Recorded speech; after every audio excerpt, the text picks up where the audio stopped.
Hello दोस्तों। 2014 में Putin ने अपनी एक प्राइवेट आर्मी बनाई जिसका नाम था Wagner group. Russia's Wagner Group. Listen.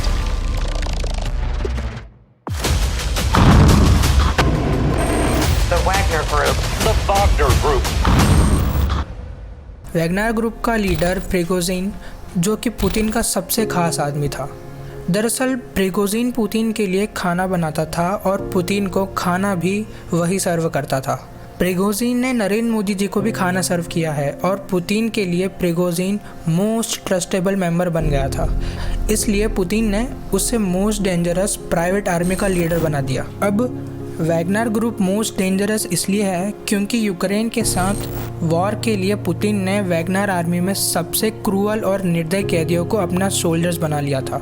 उन्होंने रशिया के मोस्ट वांटेड क्रिमिनल्स को जेल से आज़ाद करा के वैगनर ग्रुप के अंदर डाल दिया ताकि उन्हें यूक्रेन वॉर में सोल्जर्स की शॉर्टेज ना हो। ज़रा आप सोचिए, ये क्रिमिनल्स यूक्रेन की नॉर्मल सिविलियंस का क्या हाल कर लेते होंगे। यूक्रेन के जिस भी शहर या स्टेट में रशिया कब्जा कर लेता है तो यूक्रेन की उस जगह की सारी जनता वैगनर ग्रुप के अंडर आ जाती है, जिस ग्रुप में बस क्रिमिनल्स है। और वॉर क्राइम्स तो आप सब जानते ही होंगे। रशिया के लिए यूक्रेन में नॉर्मल सिविलियंस पे गोली चलाना आम बात हो गई है।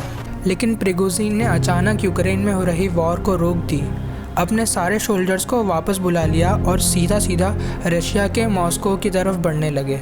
और प्रिगोजिन ने यह आरोप लगाया कि पुतिन और बाकी कमांडर मॉस्को के अंदर ऐश कर रहे हैं और उन्हें देश की कोई चिंता नहीं है और मैं देश के लिए यूक्रेन में लड़ रहा हूँ।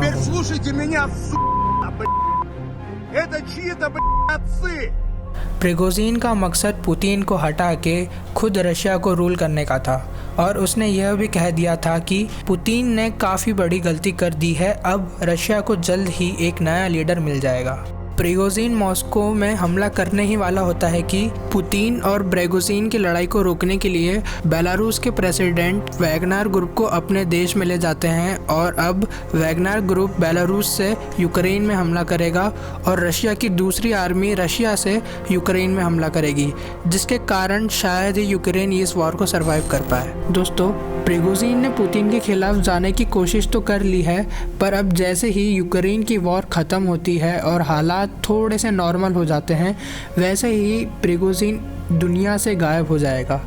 उसका कोई नामो निशान पुतिन नहीं छोड़ेगा और ना ही पुतिन ये भूलेगा कि कैसे उसके सबसे खास और भरोसेमंद आदमी ने रशिया के सबसे कठिन वक्त में पुतिन को धोखा दिया है। पुतिन ने अपनी स्पीच में यह भी कहा था कि प्रिगोजिन ने ऐसा करके रशिया के पीठ पीछे चाकू मारा है। रशिया की आर्मी ने कुछ बॉम्ब ब्लास्ट किए हैं रिसेंटली यूक्रेन में, और जहां वो ब्लास्ट हुआ है वो यूक्रेन के मिसाइल रिएक्टर से 10 किलोमीटर दूर है। दोस्तों, एक बात जो कि आपको जानना बहुत ज़रूरी है वो ये है कि न्यूक्लियर रिएक्टर वहाँ एक छोटा सा ब्लास्ट हो जाता है तो बहुत दूर तक ब्लास्ट हो सकता है और उस न्यूक्लियर रिएक्टर से काफ़ी सारी जहरीली गैस निकलती है जो कि बहुत दूर तक फैल जाती है और जिससे कि किसी भी इंसान की 5 मिनट के अंदर अंदर मौत हो सकती है। अब यूक्रेन में जहाँ ब्लास्ट हुआ है वहाँ से कुछ दूरी पर ही एक नहीं 6 न्यूक्लियर रिएक्टर है। अगर उनमें से एक में भी ब्लास्ट हो जाएगा तो सब में ब्लास्ट हो जाएगा। आधा यूक्रेन ब्लास्ट के कारण तबाह हो जाएगा और आधे से ज़्यादा लोग उसकी गैस के कारण मर जाएंगे। न्यूक्लियर रिएक्टर को कूल डाउन करने के लिए यूक्रेन ने एक वाटर डैम बनवाया था जो कि पुतिन की आर्मी ने तोड़ दिया है और अब पुतिन एक सही समय का इंतज़ार कर रहे हैं और मौका आने पर न्यूक्लियर रिएक्टर में ब्लास्ट कर देंगे।